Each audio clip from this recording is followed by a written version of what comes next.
Well, I think for those of us who have been following for the last 2.5 years what TPLF has been doing, at least in Ethiopia, this is not an issue. I mean, this is not even a controversial issue at all. I mean, the belligerence that the TPLF has showed since Abiy came to power, and repeatedly after that, the kinds of internal conflict that they have been trying to foster in various parts of the country, their inability to accept the change that has taken place in the past 3 years. We were all waiting when this thing is going to happen. So there is no question that the TPLF has started this conflict in a very tragic way, and I don't think they were willing to give Abiy, the Prime Minister, any chance at all in terms of trying to move the country forward from the very difficult time that this country has passed through in the past 30 years. So there is no question, at least both the precipitant, the last straw that broke the proverbial camel's back, where the TPLF forces have ambushed, if you will, the Northern Command and killed numerous soldiers while they were asleep. But even before that, the election that they have, the fake election that they have organized, the belligerent attitude towards the government, saying that there is no really legitimate government in this country, and but it's one thing to say that the TPLF, that politically, the way they have gone about things, I mean, with this election that they held, with their refusal to deal with the Prime Minister in the way that you think is right, that you can object to that. Another issue, though, is the way in which the central forces, the Ethiopian Defence Forces, are prosecuting this war in Tigray, and the number of people who are being killed, who are being forced to flee, the fact that African Union negotiators are not allowed to get to the region, the fact that there is no thought of peace talks at the moment. I mean, this is leading to a huge amount of suffering. Do you not see there being any other way of sorting this out?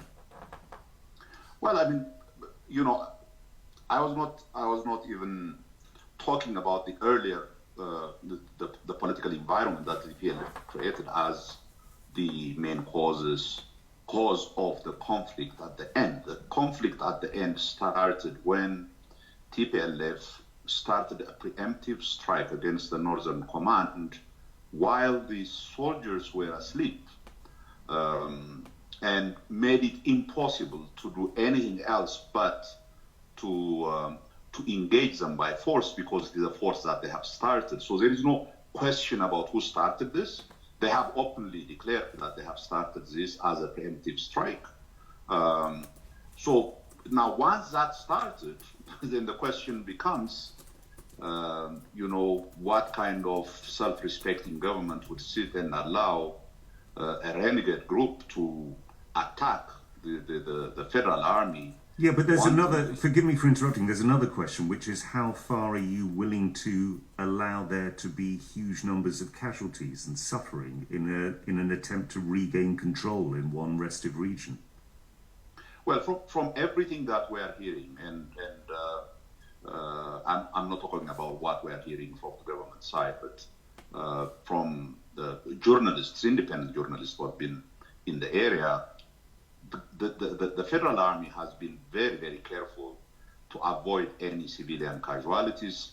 It has given repeated warnings and a possible way out for the TPLF to hand themselves in and engage in the legal process. They have refused that. They have massacred civilians in Maikadra in hundreds.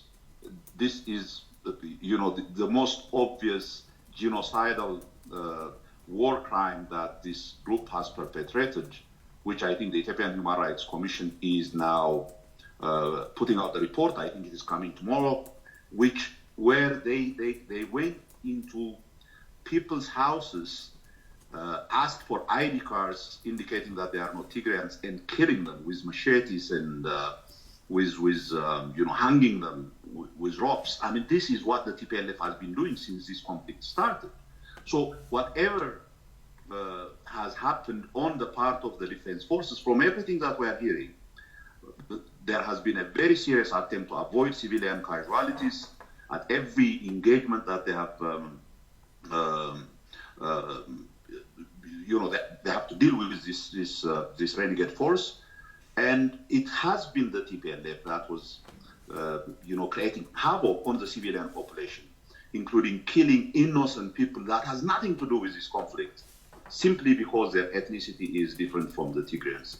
Yeah. These are facts. These are not. I'm not giving opinions. Given that you have raised the issue of ethnicity, are you comfortable with the fact that hundreds of Tigrayans, maybe more, have been arrested in Addis on suspicion of somehow being involved in a shadowy network?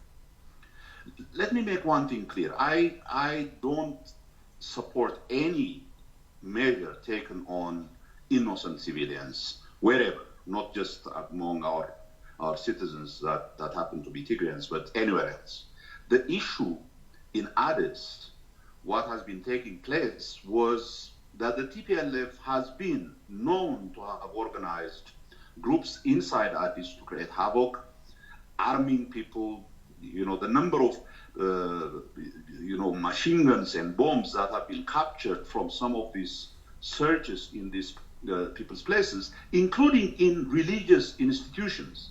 They have been hiding this in order to foment conflict within Ethiopia, within the rest of Ethiopia, including in Addis Ababa. The recent attempt in Benishangul, attacking civilians by forces that were armed and financed by the TPLF. This has been something that we have been going through for the last 2.5 years. This is, for us, for those of us who live in Ethiopia, who follow what is going on, this has been the typical behavior of the TPLF. Okay, let me ask you, Brhanu. I mean, you've clearly criticised at length the actions of the TPLF. Are there any concerns that you have about the actions of the Prime Minister Abiy Ahmed? Because there are some people who say they are concerned about the way in which he has delayed the elections, the way in which he is, in some people's views, trying to centralise power, and of course the way in which he is prosecuting this war in Tigray. Does any of that give you pause for thought? Listen, I'm a leader of an opposition party in Ethiopia. I have been in opposition of the previous government, of the EPRDF government. I have no particular love for that structure whatsoever. But when the discussion about, for example, pushing the election because of COVID was presented, all opposition parties were there. We had a discussion about it. And it was very clear at that moment that there is no way that there could be an election. The independent electoral board has presented a case that there is no way that they could conduct a meaningful election at that time. So the postponement of the election was discussed, debated, and agreed by all the opposition parties in Ethiopia. Abiy was not particularly interested in pushing the election. So the claim that Abiy was deliberately postponing the election in order to be some kind of a dictator is really not supported by any of the facts that has happened. Right. Well, no, it's fascinating to hear you say that, because, I mean, clearly in the past, I mean, you have been in exile because of the EPRDF and the fact that you were not welcome, or felt that you were not welcome in Ethiopia, and Mr. Ahmed himself, he is the Prime Minister, but he hasn't actually been elected at any point. But you still see that he has, as far as you're concerned, democratic credibility. Well, I mean, when Abiy came, and we have followed while I was in opposition in exile, we have been following what was going on within the EPRDF and the movement that took place for 3 continuous years, a rebellion, a civil disobedience against the regime. And Abiy and his group have been in the forefront of arguing against the way the government was handling this civil disobedience, the need for change, the need for turning a new page in Ethiopian history, that the need for having a democratic dispensation as the only mechanism through which this country can be held together. That was the position of the so-called the reform group that came out of EPRDF. And we said, okay, we have tried 2 revolutions before. In 1974, in 1991, by force, the governments have changed, and look where we have gone. This is the first attempt to actually move towards democratization through a reform process without antagonizing the people who have perpetrated so much violence in Ethiopian history, including the TPLF. We all said, okay, let's say bygones be bygones, let's turn a new page, let's do this reform in a meaningful way so that we will end up in a meaningful democratic political dispensation. Let's agree on the nature of this new game that we want to play, which is peaceful, in the realm of ideas, political parties having a chance to express what their agenda is, their policies. Let's have that discussion, and let's allow the Ethiopian public for the first time to have a chance to choose its leaders. That was the promise of the reform, and we have not seen any meaningful move away from that, from the reform group that brought this change. The election was going to take place.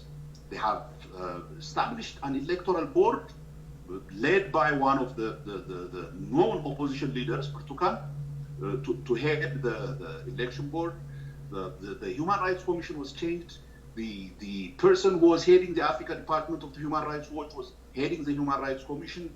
The government was willing to try new people, new people committed to democracy to run these important institutions for a democratic dispensation. That doesn't mean there were no problems. There have been conflicts, there have been ethnic violence in different parts of the country, but nobody would argue that this was made possible by the government. I mean, in fact, the government was being criticized for not responding violently to the violence that was perpetrated against civilians. Their argument for patience, their argument against using violence to suppress these movements, instead to allow them to express their views peacefully. We signed, all of us, 100 some parties signed a code of conduct, which essentially says we are now committed to peaceful dialogue, discussion, debate on what the future of Ethiopia should be. The TPLF signed that, but they refused to implement it. They continuously create havoc in the country. They were not willing to play by these new rules. They were the ones that were trying to push this country toward this dismemberment and internal civil conflict. This is known. It's only foreigners who have no close contact with this country and close understanding of what was going on would think that it was the government that was creating this. And I'm no lover of this government. This is what, as an opposition, we have been looking at. The attempt to create a reconciliation commission to deal with past crimes. All that was nullified by the actions of the TPLF.